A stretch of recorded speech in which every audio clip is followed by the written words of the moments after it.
हमारे अगले सत्र की मेहमान हैं भोपाल से पहली महिला विधायक कृष्णा गौर, जो कि गोविंदपुरा से विधायक है। मैम, मैं आपका स्वागत करती हूं और मंच पर आमंत्रित करती हूं आपको। साथ ही हमारे एडिटर इन चीफ को भी आमंत्रित करना चाहूंगी कि वे मंच पर आए, प्रवीण दुबे जी। और इस बीच में एक छोटा सा परिचय कृष्णा मैम के लिए करना चाहूंगी। तो 2018 और 2023 के मध्य प्रदेश विधानसभा चुनाव में गोविंदपुरा निर्वाचन क्षेत्र से ये निर्वाचित हुई और भारतीय जनता पार्टी की ये सदस्य है। उन्होंने अपने निकटतम प्रतिद्वंदी जो कांग्रेस से थे, उनको गिरीश शर्मा जी को 40,000 वोटों से पराजित किया था। साथ ही वह भोपाल से विधायक के रूप में चुनी जाने वाली पहली महिला है। तो मैं वहीं अब आग्रह करूंगी कि प्रवीण सर, आप चर्चा आगे प्रारंभ कीजिए। जी, बहुत शुक्रिया आपका। माइक आपका। एक बार फिर से आपका बहुत स्वागत है बीएसटीवी के इस मंच में, जहां हम भगवान कृष्ण की चरण रज तलाश रहे हैं इस यहाँ पर बैठ के। सबसे पहले मैं आपसे सुनना चाहूंगा मैडम कि आपको क्या लगता है कितने प्रासंगिक हैं अभी भगवान कृष्ण मौजूदा दौर में? 5000 साल पहले कभी वो थे, अभी तक उनकी प्रासंगिकता हमारे दैनंदिन जीवन में आप कितना मानती? देखिए, मुझे लगता है कि प्रासंगिकता भगवान कृष्ण की हमारे कदम कदम पर है, हमारे जीवन के हर पल में है। भगवान कृष्ण हमारे आराध्य हैं, हमारी जीवन शैली है, हमारे मार्गदर्शक हैं, पथ प्रदर्शक हैं। उनके विचारों से, उनके आचरण से बहुत सारी सीख हमें मिलती है। तो आज यदि मैं ये कहूँ कि 5000 वर्ष पूर्व जो जीवन उन्होंने जिया है वो आज के समय में भी उतना ही प्रासंगिक है, तो कहीं अतिशयोक्ति नहीं होगी। बल्कि मुझे लगता है कि निश्चित रूप से आज उनके संदेशों को, उनके विचारों को आत्मसात करने की आवश्यकता है। किस प्रकार? हम ये मानते हैं कि आज भगवान कृष्ण के बारे में जिस प्रकार से उनके संदेशों को हम आत्मसात करते हुए आगे बढ़ रहे हैं, उनको कहा जाता था कि भगवान कृष्ण ने आध्यात्म, लोक नीति, धर्म नीति, कर्म नीति को समन्वय के एक सूत्र में पिरोकर माँ कर्मण्यवाधिका रस्ते माँ फलेशु का पांचजन्य फूका था, जो इस बात का प्रतीक है कि किसी भी काल में अन्याय के विरुद्ध आवाज तो उठानी ही चाहिए। अन्याय सहना भी पाप है, अन्याय करना भी पाप है। तो स्वाभाविक रूप से मुझे लगता है कि आज जिस समाज में हम रहते हैं, जहाँ काम करते हैं, अगर किसी के साथ अन्याय हो रहा है तो उसको न्याय देना भगवान कृष्ण का संदेश है। और अगर अन्याय सहते हुए भी उसकी आवाज नहीं हम उठा पा रहे हैं तो शायद हम अपने आप के साथ न्याय ना कर पा रहे हैं। तो भगवान कृष्ण के संदेश तो 5000 वर्ष पूर्व अगर प्रासंगिक थे तो आज भी प्रासंगिक है। अच्छा, एक बात आप देखिए कि ब्रजवासी जो भी हैं वो बड़े गर्व से, और एक तरह से हम यदि कहें तो वो अपना हो सकता है कि मेरा शब्द चयन उस तरह का नहीं हो, लेकिन कब्जा मान के चलते हैं सब भगवान हमारे। जबकि उनका बाल्यकाल बहुत छोटा जो था वो वहां बीता। हमारे यहाँ मध्य प्रदेश के लोग उस तर्ज में गर्व नहीं करते, जबकि उनकी वो दीक्षित यहीं हुए, यहीं पढ़े, यहीं उन्हें जो सुदर्शन है वो मिला, यहीं पर उन्हें पत्नी मिली। मतलब किसी भी व्यक्तित्व के निर्माण की जो 3 प्रमुख चीजें हैं वो यहां से मिली। फिर भी हम वैसा गर्व नहीं करते जैसे ब्रजवासी करते। नहीं, मुझे ऐसा लगता है कि बिल्कुल ऐसा नहीं है। हमारे रग रग में भगवान कृष्ण बसे हुए हैं। और आज आप किसी से भी बात करें तो भगवान राम और भगवान कृष्ण तो हमारे आराध्य हैं ही, और निश्चित रूप से उनके जीवन से हम सब प्रेरणा लेते हैं। आज भी अगर हम ये कहें कि भगवान कृष्ण का पूरा जीवन अगर किसी भी व्यक्ति के लिए मानने की बात अगर आती है तो हम ये कहते हैं कि उनके पूरे जीवन से हमको सीखने को मिलता है।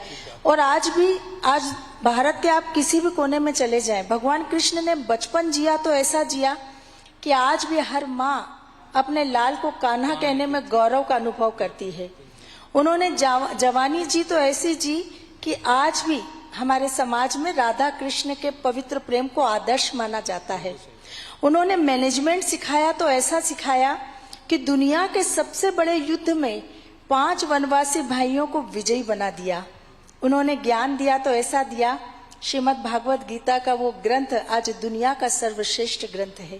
तो भगवान के पूरे जीवन के हर पहलू को अगर हम देखते हैं तो निश्चित रूप से हम ये कह सकते हैं कि ऐसा कोई व्यक्ति नहीं होगा या कृष्ण प्रेमी नहीं होगा जो भगवान कृष्ण से परिचित, उनके संदेशों से परिचित नहीं होगा। हाँ, ये बात सही है कि चूंकि ब्रज में उनका अधिकांश समय व्यतीत हुआ है, बाल लीलाएं उन्होंने वहां की है, किशोर अवस्था में वो वहां रहे हैं, तो स्वाभाविक रूप से वहां के लोगों के मन में उस रजभूमि के प्रति एक अटूट स्नेह है। लेकिन हमारे मन में कम है ऐसा बिल्कुल नहीं है। भगवान कृष्ण ने शिक्षा ग्रहण की तो हमारे मध्य प्रदेश की उज्जैन नगरी में की है। मध्य प्रदेश से भी भगवान कृष्ण का एक अटूट रिश्ता रहा है, जो हम सब के लिए बड़े गर्व और गौरव की बात है।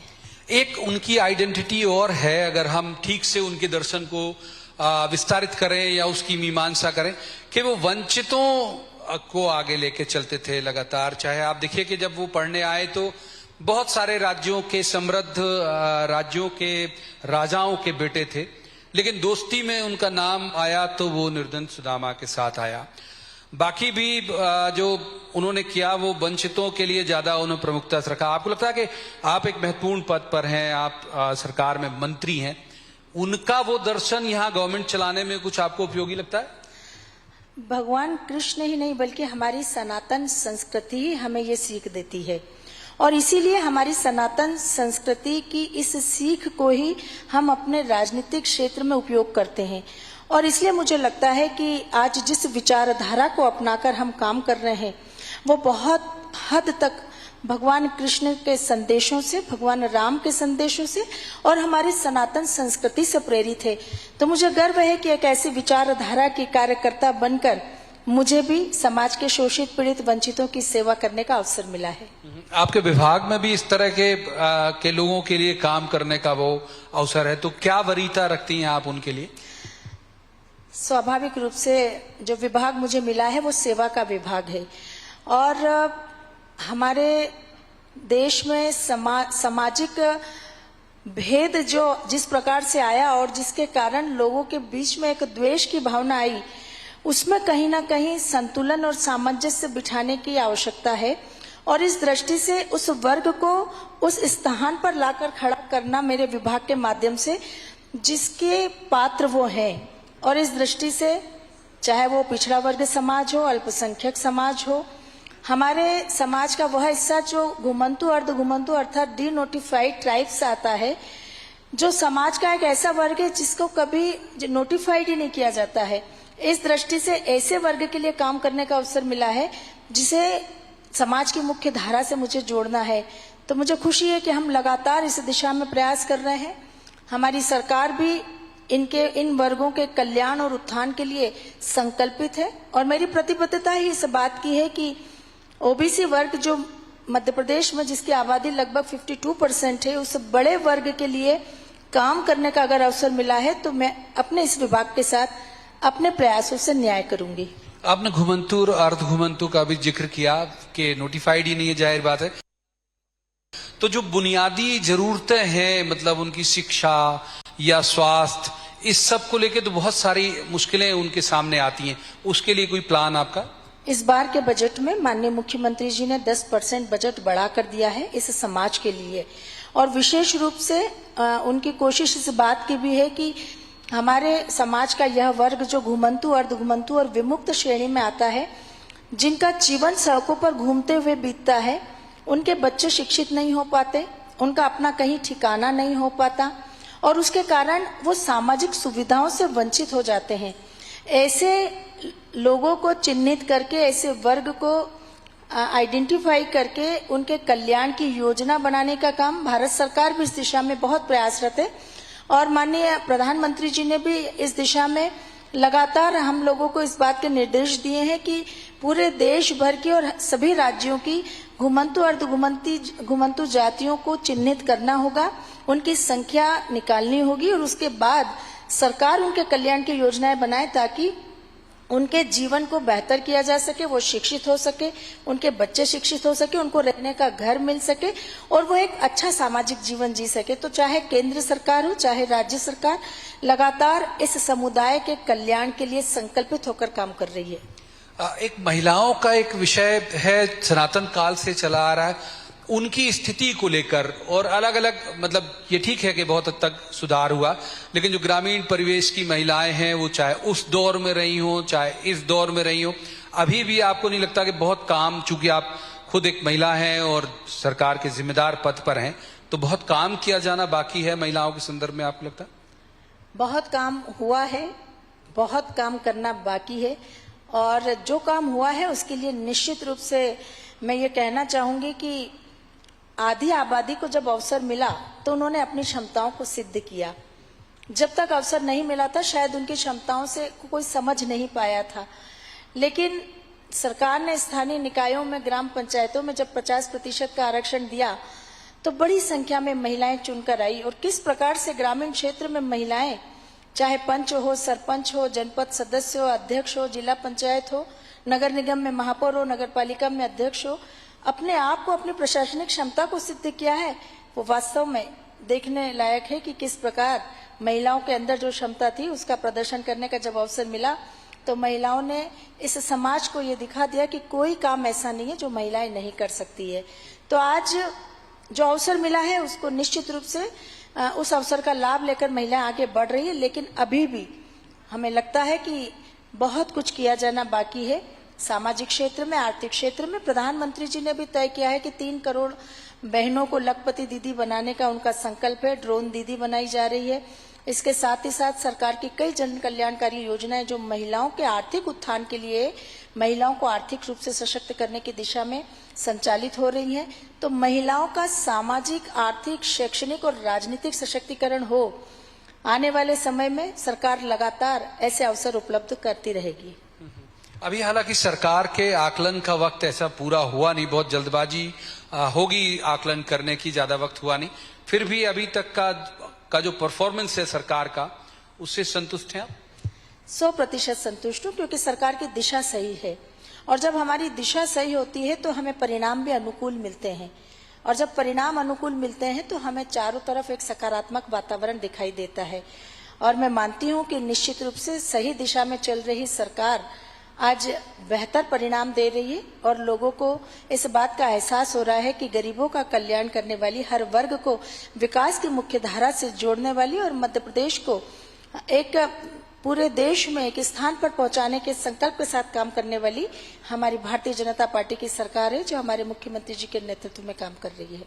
अच्छा, एक बार फिर से मूल विषय की तरफ लौटते हैं। कृष्ण जी, क्या एक बड़ा संदेश आप ये मान के चलती हैं कि जिसे आप भी अमल में करती हूँ कि मैं अगर कृष्ण को फॉलो करती हूँ तो उनकी इस विचारधारा को मैं फॉलो करती हूँ? शायद आपको पता नहीं होगा कि भगवान कृष्ण जिस कुल में, वंश में पैदा हुए, मैं भी यदुवंश की ही हूँ। तो ये मेरा सौभाग्य है कि भगवान कृष्ण के वंश में ही जन्म लेने का मुझे सौभाग्य मिला है। तो मेरे लिए तो भगवान कृष्ण, उनका हर संदेश आत्मसात करना मेरे जीवन का उद्देश्य है, और इसलिए भगवान कृष्ण के संदेशों को मैं लगातार पढ़ती हूँ, श्रीमद् भागवत गीता के संदेशों को आत्मसात करती हूँ। और मेरे घर का वातावरण भी ऐसा था, मेरे पूजनीय बाबूजी प्रतिदिन गीता का पाठ सुनते थे, और मैं हमेशा कहती थी कि वो सिर्फ सुनते ही नहीं थे, वो गीता को जीते थे। और यही कारण है कि उन्होंने एक आदर्श स्थापित किया, और वो हमेशा कहा करते थे कि श्रीमद् भागवत गीता जैसा ग्रंथ पढ़ने के बाद जीवन में कोई समस्या नहीं रहती है, और जो समस्या आती है उनका निदान हमें इस ग्रंथ में मिलता है। तो हम जब गीता पढ़ते हैं तो स्वाभाविक रूप से हमारे जीवन की तमाम चुनौतियों से सामना करने का साहस हमें प्राप्त होता है, हमें वो मार्ग दिखता है जिसके सहारे हमको आगे बढ़ना है। तो मुझे लगता है कि भगवान कृष्ण हमारे रोम रोम में बसे हुए हैं, भगवान कृष्ण हमारे रग रग में है, उनके संदेश, उनका जीवन आगे रखते हुए ही हम अपने क्षेत्र में और जीवन में भी काम करते हैं।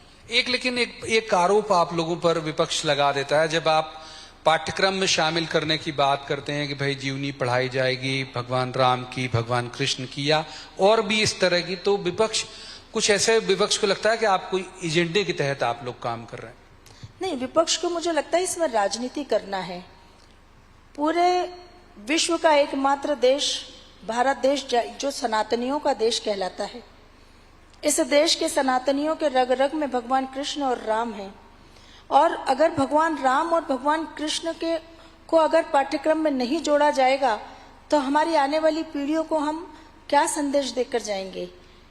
एक विकृत शिक्षा प्रणाली की वजह से इस देश की युवा पीढ़ी का भविष्य बर्बाद हुआ है।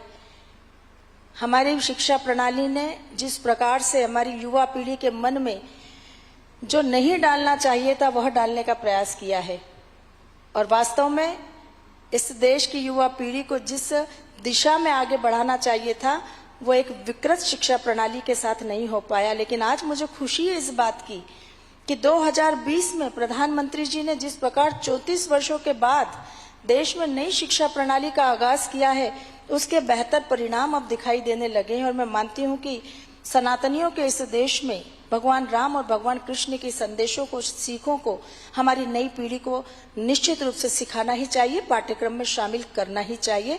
अगर विपक्ष राजनीति कहता है तो कहता रहे, इसकी परवाह भी नहीं करनी चाहिए। नहीं, वो इसलिए कहता है कि वरिष्ठ नेता हैं कांग्रेस के दिग्विजय सिंह जी, उन्होंने रिएक्ट किया कि भाई फिर पैगंबर हजरत मोहम्मद साहब क्यों नहीं, फिर ईसा मसीह क्यों नहीं। उन्होंने कहा कि साहब जब एक धर्म को चिन्हित कर लेती सरकार तो ऐसे लगता है कि भाई बाकियों को काट के चल रही। नहीं, पैगंबर मोहम्मद साहब को पढ़ाने के लिए पाकिस्तान है, बांग्लादेश है, अन्य मुस्लिम देश हैं जहां पर उनको पढ़ाया जाना चाहिए। लेकिन हिंदुस्तान जो हिंदुस्तानियों का, सनातनियों का देश है, वहां तो भगवान राम और कृष्ण ही पढ़ाए जाने चाहिए। तो आपको माने दिग्विजय सिंह की आपत्ति बिल्कुल निराधार लगती है कि गलत बोल रहे हैं? बिल्कुल निराधार है, और उनको इस बात पर मूल्यांकन, आत्म अवलोकन करना चाहिए कि वो किस प्रकार से इतने सालों तक इस देश में राजनीति का स्तर इस प्रकार से करते हुए कितना नुकसान कर चुके हैं। और अब देश की जनता जागरूक हो गई है और अब आगे इस प्रकार की विचारधारा को इस देश में स्थान नहीं मिलेगा। लेकिन वो ऐसे उससे प्रचारित कर देते हैं कि उन्होंने कहा कि राम मंदिर निर्माण को लेके बीजेपी ने इतना क्रेडिट लिया और ये सब, उससे बहुत हाइप दी उसको, और बोले उसके बाद देखिए अयोध्या में परफॉर्म नहीं कर पाई। तो वो एक नतीजा निकाल लेते हैं कि पब्लिक जो है वो नहीं मानती अब इन सबको, पब्लिक डेवलपमेंट देखती है। पब्लिक विकास चाहती है, ये बात बिल्कुल सही है, और लगातार विकास के प्रति प्रतिबद्धता हमारी सरकारों की रही है। हमारी पार्टी की विचारधारा भी विकास और जन कल्याण की रही, और इसी एजेंडे पर हमारी सरकारों ने काम किया भी है। लेकिन जहां तक भगवान श्री राम के मंदिर के निर्माण की बात है, मुझे लगता है कि इसमें तो अगर एक सनातनीय हिंदू धर्म को मानने वाला है तो उसको कभी राजनीति नहीं करना चाहिए। 500 साढ़े 500 वर्षों का विवाद यदि हल होता है और विधि पूर्वक हल होता है, और अगर भगवान राम के जन्म स्थान पर मंदिर बनता है तो हर सनातनी को गर्व होना चाहिए। हमारे पूर्वजों ने जिसके लिए अपनी जिंदगियां खपा दी, अपने जीवन का बलिदान दिया, आज यदि हम उनके बलिदान को सार्थक कर रहे हैं मंदिर बनाकर, तो निश्चित रूप से हम सबको गर्व है यह कहते हुए कि यह काम हमारे समय में हुआ है, और हम साक्षी बने हैं उस पल के जब अयोध्या में प्रभु श्री राम का मंदिर बना है। तो मुझे लगता है कि विकास और जन कल्याण तो हमारी प्राथमिकता है ही, लेकिन सनातन धर्म का सम्मान और सनातन संस्कृति को अक्षुण्ण बनाने का संकल्प भी हमारे अंदर है। भले वो उस सीमा तक वोट में कन्वर्ट ना हो या नहीं हो तो भी। नहीं, हम वोट के लिए हम वोट के लिए धर्म का इस्तेमाल करते भी नहीं है, उपयोग नहीं करते हैं। और हमें हमारे सनातन धर्म को अक्षुण्ण रखना है। हजारों वर्षों से हमारे पूर्वजों ने जो विरासत हमको सौंपी है उसे हमें आने वाली पीढ़ियों को सौंपना है, तो उसके लिए हमें अपने स्तर से प्रयास करना है। तो धर्म का उपयोग कभी भी हम राजनीति में नहीं करते हैं, बल्कि हमें लगता है कि जब अवसर मिला हमें काम करने का तो हमने वह काम किया जो जरूरी था। कृष्णा जी, बहुत बहुत शुक्रिया, आपने वक्त निकाला BSTV से बात करने के लिए, और एक बहुत महत्वपूर्ण विषय जो कि बड़ा प्रासंगिक भी है उसमें अपने विचार साझा करने के लिए बहुत बहुत धन्यवाद। BSTV परिवार को भी धन्यवाद। बहुत धन्यवाद मैम। मैं आग्रह करूंगी श्रीमती कृष्णा गौर जी से कि वो कुछ क्षण और मंच पर ठहरें। साथ ही मैं आग्रह करूंगी BSTV परिवार के मैनेजिंग डायरेक्टर से कि वो मंच पर आएं और स्मृति चिन्ह भेंट करें। जयदेव शर्मा जी से मैं आग्रह करूंगी कि वो मंच पर आएं और श्रीमती कृष्णा गौर जी को स्मृति चिन्ह भेंट करें, उनका सम्मान करें। जोरदार तालियां बजती रहनी चाहिए।